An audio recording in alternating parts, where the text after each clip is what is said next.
Welcome once again to another exciting episode of Ralph on VAR, where football's biggest moments go under review. On this episode, we are going to look at some of the weekend games that happened across Europe. Even though we were not able to bring you a preview of these games, we are still going to look at some of the results. And we also delve into the Champions League games that are going to be played this midweek on Tuesday and on Wednesday. Unfortunately, we couldn't bring you a preview of the games for the games that occurred this weekend, but we are going to look at some of the results that happened. For some fans, they were jubilating over the weekend. For some other fans, it was not a very good weekend for them because their teams could not make it by winning all the maximum points. This channel is proudly sponsored by Valida Rose Realty. She brings you nothing but the best when it comes to owning your dream home in the SDG area. If you're a senior, you're a new couple, you're an immigrant, and you want to reside in the SDG area, I'm going to recommend Valida Rose Realty for you. She has all the experience, all the patience in helping you own a home in the SDG area. You can reach her on 416-317-5777. Take that again, 416-317-5777. Just call her or give her a text and she's going to guide you as to what to do in owning that dream home of yours. Also, if you want to send money back home to your family, friends, and relatives, Lemfi is the best app to use. Yes, Lemfi. With Lemfi, there are no hidden charges and money sent are sent directly and instantly. Use the promo code RAPHSJ for you. RAPHS for silly, J for Jesus, 4 as in the number 4, and then U for umbrella. And you get a $20 cashback bonus whenever you send $200 or more. Use Lemfi to send your money to your family and friends back home, and they receive the money instantly. So without much ado, we are going to look at some of the games that happened this weekend and some of the results that did happen over the weekend. We are going to start with the English Premier League. And on Saturday, we had an early kickoff in Nottingham Forest playing Chelsea at home. That game was won by Chelsea by 3-0, where Chelsea came in the first half. It was all Nottingham Forest. They were possessing the ball. They dominated the midfield, and simply because Chelsea didn't have Caicedo, they decided to rest Caicedo in the game. Enzo Fernandez had a slight injury, so was not even in the match day squad. And the injury list in Chelsea is very high, so some of the players had to sit out. And they started with Romeo Lavia and then Reece James in the middle of the pack. So in the first half, it was, I'll say, if Nottingham Forest had taken their chances, they would have won that game. But Chelsea were able to go into the break, and then because their manager was on a red card, so he was not on the touchline. He was watching the game from the stands, but I think during the break, he had a chance to go speak to his team, and they made a few changes here and there. Garnacho and Cole had to come out for some other players to come in. Gittins and Cole had to come in, and Chelsea were able to do the job so easily in that game, whereby they won by 3-0. A goal from Reece James and an assist as well, a goal for Pedro Neto, and also a goal for the youngster Joshua Echampong, getting his first senior goal for Chelsea. So Chelsea won that game by 3-0. There was also Brighton playing at home to Newcastle United. So Brighton were playing at the MX Stadium, and they were able to win against Newcastle United. The goal coming from Nick Watmadi for Newcastle United, and 2 goals from Danny Welbeck. The ever-growing Danny Welbeck was able to get 2 goals against Newcastle United. And there was also Burnley winning 2-0 against Leeds United. Crystal Palace drew 3-3 to AFC Bournemouth. So that was a game that produced so many goals. There was a hat-trick from Mateta. Yeah, Mateta was able to get a hat-trick in that game. Man City also won their game against Everton by 2-0.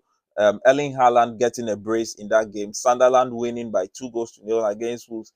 And then the late game for the day was Fulham playing Arsenal, and Arsenal were able to win by a solo goal against Fulham at the Craven Cottage. So at the end of those round of matches, Arsenal are still topping the league. They are topping the league, and they are closely followed by Manchester City, and then I think there is Chelsea in the mix somewhere on the fifth, somewhere in the table. And then on Sunday, you had Tottenham Hotspur playing against Aston Villa, and surprisingly, Tottenham Hotspur, they did lose at home against Aston Villa. So Aston Villa, with Unai Emery, was able to garner the results for his men by winning by 2 goals to 1 away from home against Tottenham Hotspur. And then finally, Liverpool also sat at Anfield and did lose to Manchester United, which was a surprise for most people. But if you are an ardent follower of this channel, I've always spoken highly of Ruben Amorim whenever he's meeting quote unquote the traditional top teams like Liverpool, Chelsea, Manchester City, Arsenal, and co. I always say this: whenever he's facing the top teams, the probability that he's going to win the game is very high, because I have sat down and realized that whenever he's playing against the big teams, he tends to perform very well. He tends to get his tactics right. And that was what happened yesterday. And you can't fault Liverpool so much. If you look at the run of games, the run of results they have had in the past 3 games before yesterday's game, they have lost all their games. They did lose against Crystal Palace by 2 goals to 1. They did lose against Galatasaray in the Champions League by a solo goal. They also did lose to Chelsea just before the international break by 2 goals to 1. So they losing this time around wasn't too surprising for me, but they losing at home was the issue, because the last time Manchester United did beat Liverpool at home was during the era of Louis van Gaal, and that's roughly 10 years ago, and it was a bit surprising for Ruben Amorim to go there to go win against Liverpool. So um, that has put Manchester United also in the mix when it comes to the title challenge, because yes, if they are able to beat Liverpool, then they shouldn't just be written off. They should be given the chance to also show what they can do in the league. All right. So that's it for the Premier League. There were other interesting games across most of the leagues, the La Liga, the Serie A, and then most of the other leagues across Europe. But we are going to delve into the Champions League, where tomorrow we have some interesting games happening across Europe. Barcelona are facing Olympiacos at home. And when you look at the head-to-head between these two teams, they have only played twice in the past, where Barcelona have won all games. So it hasn't been so good for Olympiacos whenever they have met Barcelona. Sorry, Barcelona have won 1 game, and then the other game ended in a draw, and that was way back in 2017, almost 10 years ago. That's 8 years now. So these two teams are meeting once again, and if you look at their trajectory, when you look at their form in the past 5 games, Olympiacos have been able to win 3 games and then lose 2. Same as Barcelona, they have been able to win 3 games and then lose 2. But Barcelona playing at home against Olympiacos, I see them winning this game, even though they have some injury issues. They don't have their uh, center back pairing, and also the likes of Rafinha, who is not fully fit. He's probably going to miss this game, so it's not a full Barcelona squad, but I'm not going to put it beyond Barcelona to beat Olympiacos if they are playing at home. Because if they want to perform well, they said last season, that most of the Barcelona fans said last season they were looking at winning the Champions League, they were looking at meeting PSG and then beating them, but they didn't even get a chance to do that. So if they really want to prove a point this season to show that they are good when it comes to playing in Europe, then um, these are games that Hansi Flick should be winning with cheeky ease. All right, there is also Arsenal playing at home against Atletico de Madrid. So Atletico de Madrid, after a poor run of games when they started the season, they have been able to pick up. If you look at their last 5 games, they have only drawn 1, and they have won the remaining 4. In the process, they have beaten Osasuna 1-0. They have drawn to Inter. They have beaten Inter Milan. They have drawn to Celta Vigo. They have beaten Eintracht Frankfurt, and they have beaten Real Madrid. Yes. And if you look at the form of Arsenal in their past 5 games, they have won all their past 5 games. No team has been able to stop them. But when you look at the head-to-head between the two teams in their last 5 meetings, Atletico Madrid won the last time they did meet. That was in 2018, where Atletico Madrid won 2-1 in the ICC. That was a preseason friendly. And then also Atletico Madrid won in the Champions League 1-0. There was also a draw before that. And then there was also a win for Arsenal. So it seems as if Atletico Madrid has an upper hand over Arsenal. And Arsenal have an all-round team this season, even though they have some injuries with Kai Havertz and lately Noni Madueke and Co missing out in action. But they do have a formidable squad. They have like for like players, so they are not really feeling the injury like some other teams that are having injury issues are feeling. So they're playing at home with against Atletico Madrid, who are now on or their team is now performing very well. Their team is now on the ascendancy. But for an European game, if you look at the last time Atletico Madrid came to England, they played against Liverpool, and it was a close call. It had to take the last few minutes, the dying embers of the game, for Liverpool to get a goal and then win that game. I think that game ended 4-3, and even their coach got sent off. So this is going to be a very close game. I don't know how to call this game. I don't know who to go for, but looking at the tightness and then the closeness of both teams, looking at how they play, I think this game will end in a straight draw because both teams have similar profiles. Even though Atletico Madrid is much more of a defensive team, and Arsenal in the past few seasons have become a team that thrive on set pieces. So it's going to be a very difficult game, but I'm going to go for a straight draw between Arsenal and Atletico Madrid. There's also Bayern Leverkusen playing at home to PSG. So PSG are playing away from home, and I see them winning against Bayern Leverkusen because I think they have the Arsenals to beat Bayern Leverkusen. Bayern Leverkusen, after the wonderful season they had 2 years ago, they are back to factory resets, and I don't see them posing any threat to Paris Saint-Germain. And there's also Newcastle playing against Benfica tomorrow. So Newcastle are facing Jose Mourinho's Benfica at home at the St. James's Park.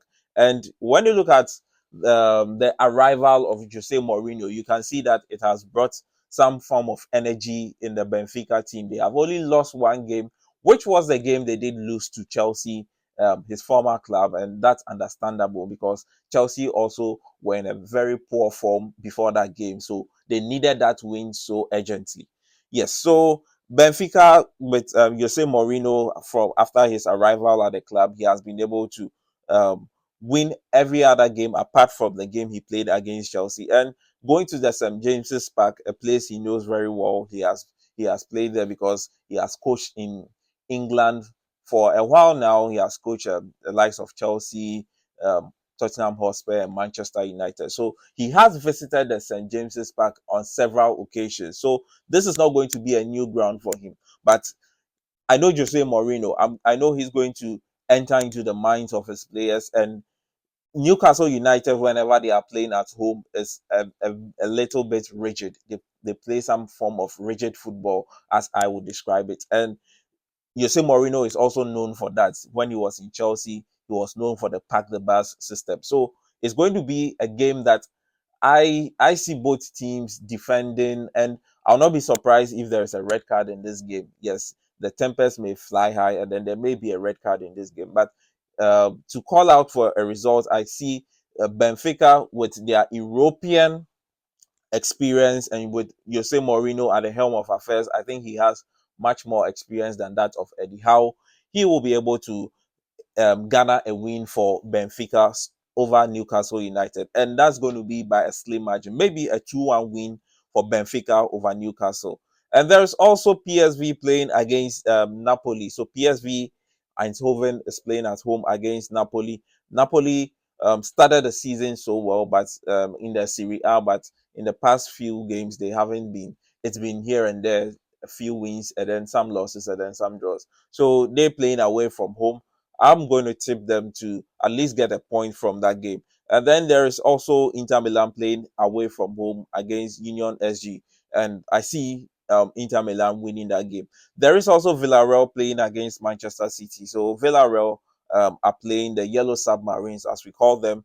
They are playing against the Sky Blue of Manchester. That's Manchester City. So Manchester City are traveling away and they are facing Villarreal. And this is also a game that I think Pep Guardiola has. He has the men, he has the Arsenal. He's laying low, yes. No one is tipping him to perform this season, but I think if we don't take care as football fans, by the time we realize Pep Guardiola will run away with a trophy, either the Premier League or the Champions League, because everyone seems to have written him off, and if we don't take care, he might be able to slip away with a trophy. Okay, there's Atletico. On that, we move on to the games that will be played on Wednesday. There's Atletico Bilbao playing against Carabao, and Atletico Bilbao, since they lost Nico Williams to injury, having been performing well, and I don't know if Nico Williams is back for this game or not, but they have a very poor run of games. And Karabakh, they seem to be doing well in the Champions League. So because they are playing away from home, that might be difficult for them. And Bilbao playing at home will probably be able to get a draw in this game. So I'm going to go for a straight draw for Atletico Bilbao against Karabakh. And there's also Galatasaray playing at Hell. Yes. If you know what I'm saying, you understand. So they are playing at their stadium, which is known as Hell. Um they are playing against Bodo Glimt, and it's route one for them. I think Galatasaray are going to pick Bodo Glimt to that game, and then Atlanta are playing at home to Slavia Prague. So for that game too, I think Atlanta is going to win. Then you also have Bayern Munich, the almighty Bayern Munich, the German champions, the German machine, playing at home to Club Brugge. So Club Brugge, coming from Belgium, will be traveling to Germany to face Bayern Munich. And as usual, if you have Harry Kane playing, you should expect some number of goals from him, a goal or two from him, and there's no way Club Brugge will be able to stop Bayern Munich. There's also Chelsea playing at home to Ajax, and the last time Chelsea played Ajax, I remember, was in the Champions League, and that was a game that made Chelsea fall for one of my favorite Chelsea players in the past, but he couldn't come in to perform. Hakim Ziyech, yes. Um, it was in the Champions League. Chelsea were able to beat them home. I think away, but at home they did win. And this time around, Ajax has not been in superb or good form, but after the sale of some players as well, like Jarrell Hato to Chelsea, I don't think they have a team that will be able to stop Chelsea. So Chelsea are traveling away from home. But one thing that I've realized with Chelsea is their disciplinary record this season. If you look at the past 4 or 5 games, it seems they end the game receiving a red card. Just in the last game they played this weekend, it was Malo Gusto. Before that, it was the coach. Before that one too, it was Chalova, and it's been going on and on. So if this is something to go by, then uh, Chelsea winning the game, but there's going to be a red card in this game as well. And then there is Eintracht Frankfurt playing against Liverpool. So Eintracht Frankfurt, I believe, is the former team of Hugo Ekitike, who is the current Liverpool striker. So Liverpool are traveling to Frankfurt, and Liverpool are in a very poor form. And if you know Frankfurt, they did lose their last game in the Champions League. I think it was against Real Madrid or so. I stand to be corrected.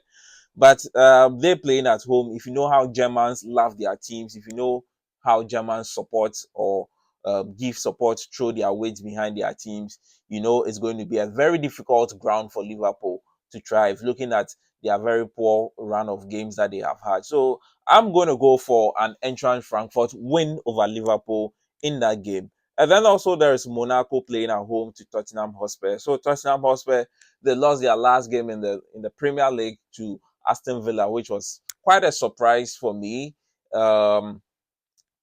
Thomas Frank will have to sit up with his boys and come up with a plan going forward. So Monaco do have much experience when it comes to playing in the Champions League, and since they are playing at home, I'm going to go for a Monaco win, because the last time they played in the Champions League, it was against Manchester City, and they were able to get a draw. So I don't see how they will not be able to beat Tottenham Hotspurs. And there is also a very big game, not per se, because this team are not performing well lately. So Real Madrid are playing against Juventus. Yes, I remember the infamous Cristiano Ronaldo bicycle kick against Juventus. Yes, so Real Madrid facing Juventus, and Real Madrid are also on the ascendancy. Um, they are playing at the Santiago de Bernabeu, so Juventus haven't been doing so well, even in the Italian Serie A this season. So it's going to be very difficult for them facing an informed Real Madrid, an informed Kylian Mbappe, and there's no way Juventus will be able to stop them. So I'll go for a Real Madrid win in this game. So that's going to be it for the games that will be played in the Champions League this midweek. That's tomorrow and on Wednesday. This are some of the results that we are expecting in this upcoming games, and we are going to see how the results will occur, whether our predictions are going to come true or we are going to get something different. And football, you can you can predict all right, but you may not get your predictions right, because emotions do come in, tactical play do come in, and all sort of things do happen. So let's just let's just wait and see how the results are going to happen. All right, so this is going to be a wrap on today's episode on Raf on VAR. This is where football's biggest moments go under review. We are proudly sponsored by Valida Rose Realty. If you want to own a home in the SGG area, you just have to reach on 416-317-5777. We are going to hit your screens on the next episode. But for now, all that you have to do is to like this video, like all our previous videos, subscribe to the channel, and put us on post notifications so that whenever a video drops, you become privileged to be the first person to see it. Catch you on the next episode.